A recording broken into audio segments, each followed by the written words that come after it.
She said it like a joke, soft, teasing, but there was something behind her smile that told me she meant every word. That's how it began. Not with a confession, not with a kiss, not even a plan. Just a sentence that hung between us like smoke in the afternoon light. It was early evening, the kind that makes everything look a little more forgiving.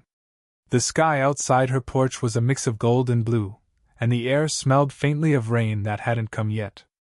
I'd stopped by to drop off a set of keys I'd borrowed from her son, my friend, who'd left for a trip that morning. She opened the door before I could even knock. "Didn't think you'd come this soon," she said. "I was nearby," I lied. She smiled, and that was it. That small curve of her mouth, knowing, patient, amused, pulled me in faster than I was ready for.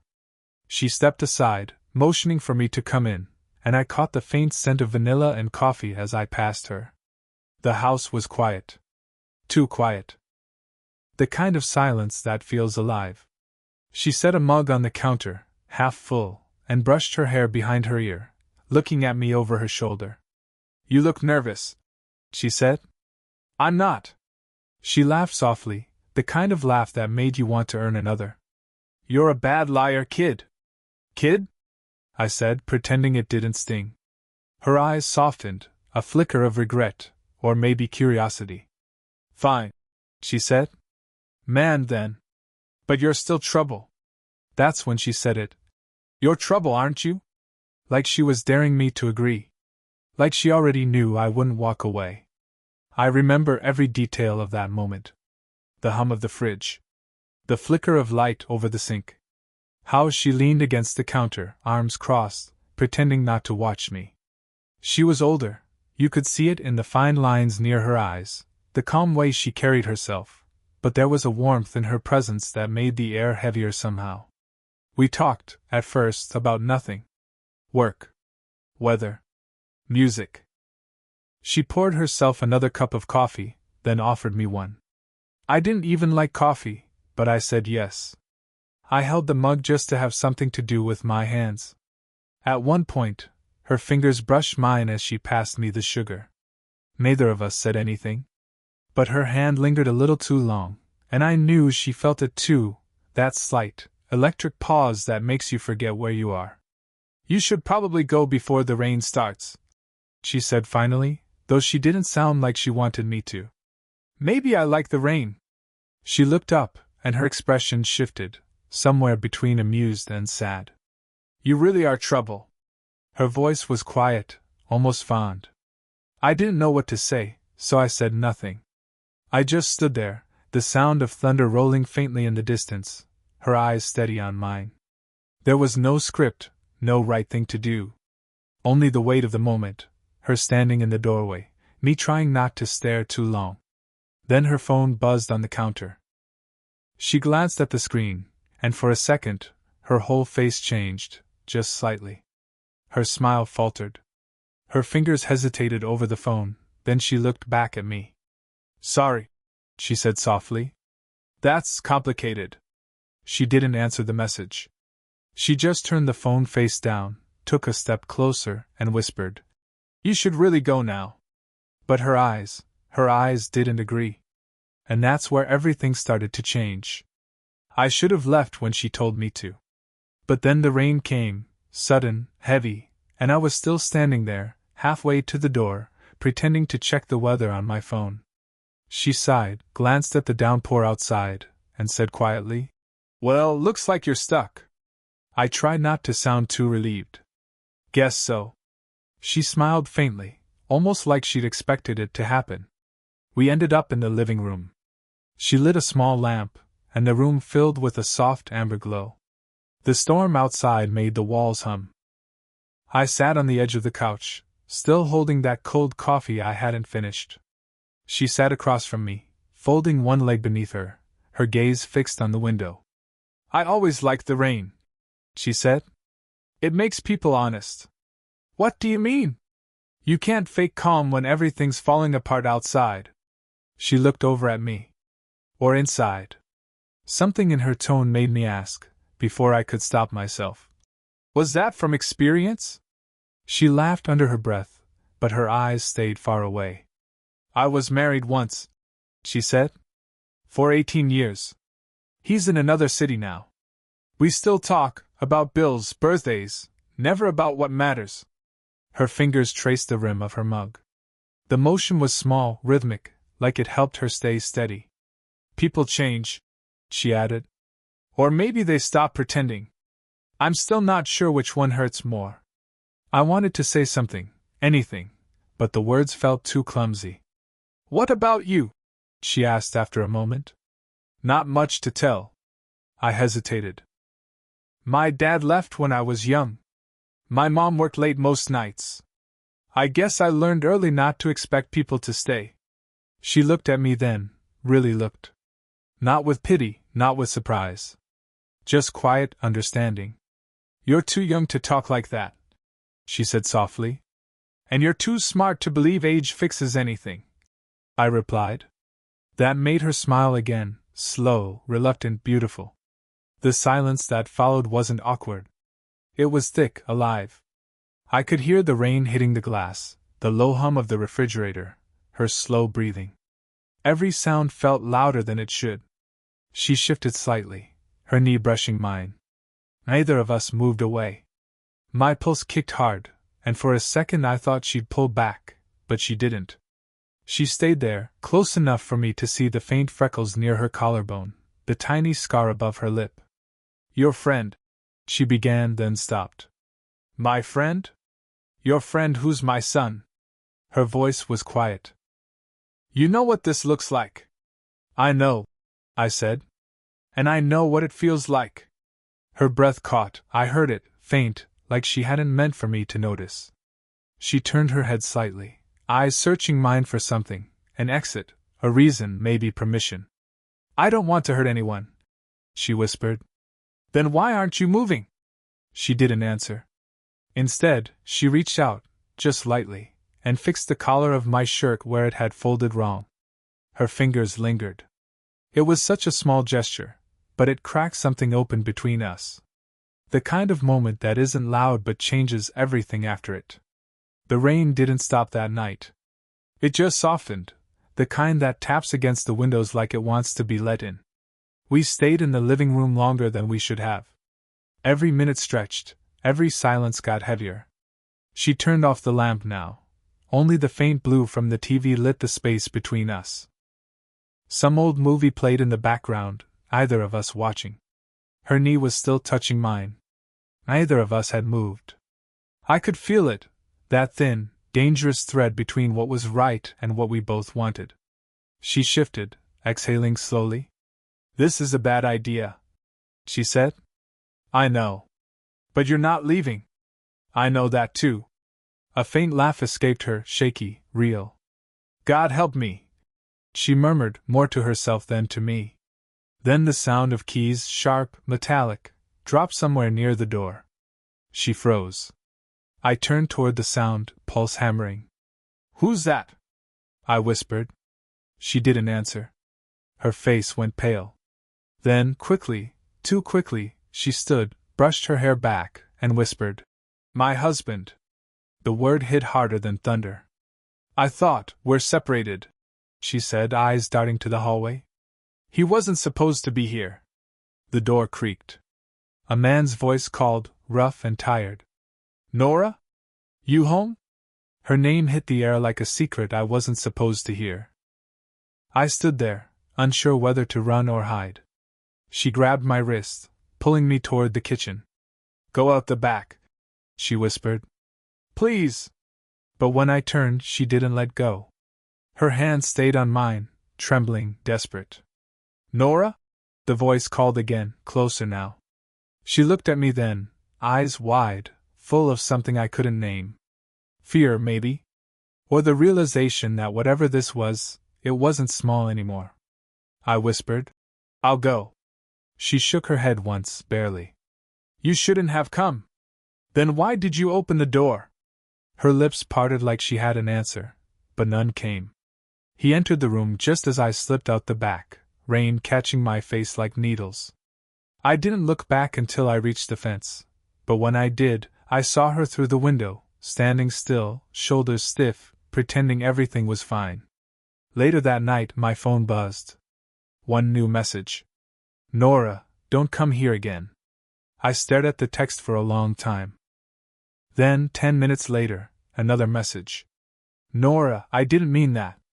I could almost hear her voice saying it, quiet, tired, filled with something she couldn't name. I typed and erased a dozen replies before finally sending just one. Me, you shouldn't have smiled like that if you didn't want me to come back. No answer. Just 3 gray dots blinking, then disappearing. But the silence after said everything.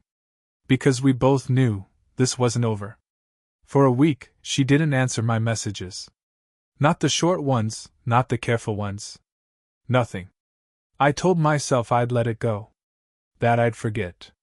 That it had been nothing more than a strange, electric mistake between two people who should have known better. But the truth was, she'd left something in me that wouldn't quiet down. So when I saw her again, by accident or maybe fate, it felt like all that silence had been leading to this.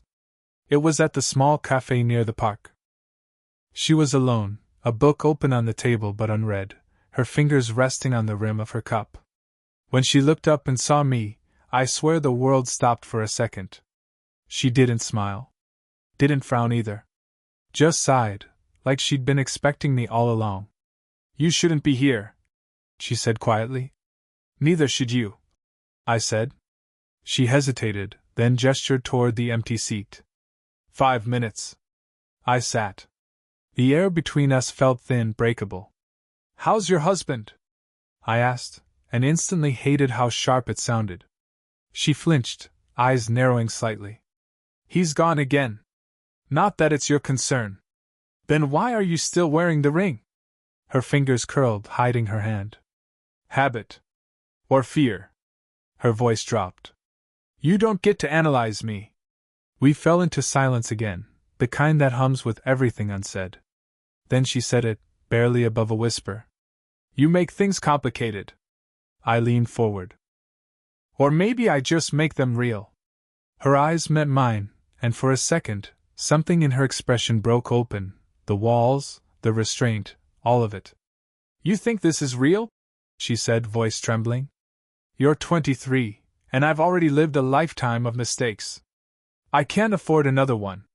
I should have stopped. Should have stood up and left her there. But the words came before I could stop them. I don't want to fix you, Nora, I said. I just want to stop pretending you're not what I think about when everything else goes quiet. Her breath caught. Outside, the sky was darkening again, heavy with the kind of rain that always seemed to follow us. You don't understand, she whispered. If my son ever found out. I stood, voice lower now. Then don't let him. But don't lie and say you don't feel it too. That did it. Her eyes flashed, anger, fear, desire all tangled together. She stood too close, her chest almost touching mine. You don't know what you're asking for. Then tell me, I said. Tell me to leave, and I will. She didn't. Instead, she reached up, touched my face, just her fingertips, trembling, and whispered, You really are trouble. It was the same line she'd said that first night. But this time, it wasn't teasing. It was surrender. We stayed there, inches apart, hearts loud enough to fill the silence. Her wedding ring caught the light between us. Then, before either of us could decide what to do next, the cafe door opened. A familiar voice said, Mom? And everything stopped. Her son stood in the doorway, rain dripping from his jacket, confusion written all over his face. Mom? He said again, glancing between us. Nora froze. I felt every muscle in her body lock. My pulse thundered in my ears, louder than the storm outside, louder than the cafe chatter that suddenly seemed miles away. She stepped back quickly, hand falling from my face. Ethan, she said, her voice shaking. What are you doing here? I could ask you the same thing, he said, eyes darting between us. And why is he here? He didn't sound angry, not yet. Just suspicious. But that was enough to make her voice falter. He was just leaving, she said. And for the first time, I hated hearing her call me he. Like I was just some stranger she could explain away. I managed to say, "Hey man, I just ran into her, right?" Ethan said, cutting me off. "You ran into my mom. At a cafe. Alone." Nora's hand trembled as she picked up her cup, anything to look busy. "Ethan, don't do this." He turned to her, voice hardening. "Do what? Ask why you're meeting one of my friends behind my back?" The words landed heavy, each one sharper than the last. Nora's eyes flashed, pain, guilt, 1,000 things she couldn't say. "It's not like that." But it was. We both knew it. And maybe he did too. Ethan shook his head, jaw tightening. "You know what? I don't even want to know." He turned to leave. "Ethan, please," she said, reaching for him. He pulled away, muttering, "You really are unbelievable," and walked out into the rain. The door slammed. And the silence that followed was unbearable. Nora sat down, face pale, hands shaking. "He knows," she whispered. "Even if he doesn't say it, he knows." I wanted to say it wasn't that bad, that maybe he'd just been upset, but that would have been a lie, and we were way past those. "I shouldn't have let this happen," she said, staring down at her coffee. "You were supposed to be safe." The word stung. "Safe?" She looked up, eyes glistening. "Someone I could talk to. Someone who didn't expect anything from me." "I didn't expect anything," I said, my voice cracking. "You gave it. You started this." Her eyes filled, and she shook her head. "Don't do that." "Do what?" "Make me the villain. You're young and I—" She stopped, pressing her hand to her chest. "I knew better. I just didn't want to." For a long moment neither of us spoke. Just the sound of rain hitting the window and her quiet breathing. Then, finally, she said, "You should go." I didn't move. "Please," she whispered, "before I make this worse." So I stood. Looked at her one last time, the woman who'd said I was trouble, the woman who'd smiled like she liked it. And I said quietly, "You already did." I left the cafe. But when I reached my car, I saw her through the window, staring at her phone, her thumb hovering over something. Then my phone buzzed. Nora. He wasn't supposed to know. But maybe it's better this way. I didn't understand what she meant. Not until the next morning, when her son showed up at my door, eyes cold, voice trembling. She told me everything. He didn't wait for me to say anything. Ethan just walked into my apartment like he'd rehearsed it, eyes tight, shoulders stiff, soaked from the morning rain. "She told me," he said. I opened my mouth, but nothing came out. "She told me everything," he repeated, voice shaking this time. "About you. About her. About what happened." I stood there, frozen. The weight of every secret between us pressed down all at once. He took a step closer. "Why her, man? Out of everyone?" There wasn't a good answer. There never had been. "I didn't plan it," I said finally. "It just happened." He laughed, sharp, bitter. "That's what people always say when they ruin something. I didn't mean to hurt you, Ethan." He looked away, jaw tightening. "Then why does it hurt so damn much?" For a moment neither of us spoke. Just the rain outside and the sound of my heartbeat in my ears.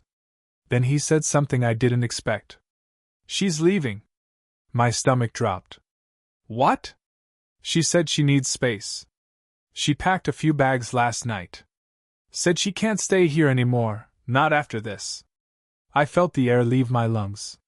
The thought of her gone, like a closed door I didn't get to touch one last time. "She didn't tell me where," Ethan said. "But she told me to tell you, she's sorry." He looked at me for a long time, then sighed. "I don't hate you. Not yet anyway. But I don't know if I can ever look at either of you the same again." He left without another word. That night I drove. Nowhere in particular, just followed the road until the rain faded and the sky started to lighten. I didn't even know where I was going until I saw her car parked near the old pier by the water. She was sitting on a bench, staring out at the gray horizon. No umbrella. No pretense. Just quiet acceptance. When she heard me approach, she didn't turn around. "I thought I told you not to come," she said softly. "You did," I said. "But you never mean it." She smiled faintly, still looking at the sea. "Maybe that's my problem." I sat beside her, close enough to feel her warmth, but not close enough to touch. "Ethan told me you're leaving," I said. She nodded. "It's time. This town's too small for the kind of mistakes we made." "It wasn't a mistake," I said quietly. She finally looked at me. Her eyes were tired, red from crying, but softer than I'd ever seen them. "Maybe not for you. But for me, it was a reminder." "Of what?" "That I can still feel something," she said. "Even when I shouldn't." We sat there in silence for a long time. The waves moved slowly, the world felt painfully still. Then she reached for my hand, not with urgency, but with tenderness. Her fingers intertwined with mine. "No promises," she whispered. "No plans. Just this moment." I nodded. Because maybe that was enough, the knowing, the quiet truth of what we'd shared. When she finally stood to leave, I didn't stop her. I just watched as she walked toward her car, hair damp, her silhouette fading into the pale dawn. Before she got in, she turned and said the words that would stay with me long after she was gone. "You weren't trouble," she said. "You were the one thing that made me remember who I was." Then she smiled, that same smile that started it all, and drove away. Months passed. The kind that blur together when you're trying to forget someone you never really stopped remembering. The town felt quieter without her. Every corner carried a ghost of her presence: the cafe window, the stretch of road where her car used to slow down, the sound of rain that still reminded me of her voice. Ethan eventually came around. Slowly. Awkwardly. The first time we talked, it was at the gym. He didn't look at me at first, just said, "I heard she moved to Portland." Like it was a neutral fact. "Yeah," I said. "She sent a postcard." He nodded. "She okay?" "She says the sea's calmer there." He smiled faintly, then went back to his weights. That was his way of forgiving me, I think, quiet, incomplete, but real enough. Her postcard had no return address. Just one line written in her steady, elegant handwriting. "You were right, I never really meant it when I told you to go." I kept that card in my wallet for weeks. Maybe months. I don't even remember when I stopped carrying it, but sometimes I still reach for it out of habit. Life went on, the way it always does. I got older. Moved apartments. Met people. None of them had her voice, or the way she could fill silence without saying anything. But she left something else behind, something quieter than love, deeper than regret. She taught me what it meant to be seen. Not admired, not chased, seen. That kind of thing doesn't fade. It just changes shape. One afternoon, about a year later, I saw her again. Not in person, on a screen. Someone had posted a photo from a gallery opening in Portland. There she was, standing beside a painting, smiling that same knowing smile, older now, but lighter somehow. No wedding ring. No shadow behind her eyes. And for the first time since that stormy night, I didn't feel the ache. Just something gentle, the kind of peace that comes when you realize not everything beautiful has to last forever. I closed the photo, stepped outside, and looked up at the sky. It was raining again, soft, steady, familiar. I could almost hear her voice in the rhythm of it, saying what she always said with that half-smile. "You're trouble, aren't you?" And maybe I still was. But she'd been right about something else, too. Trouble isn't always destruction. Sometimes it's the thing that wakes you up, the spark that reminds you that you're still alive. I never saw her again after that day. But in some strange, quiet way, I think we both kept a piece of each other, not in guilt, not in longing, just in gratitude. Because love doesn't always need a future to matter. Sometimes it's enough that it happened,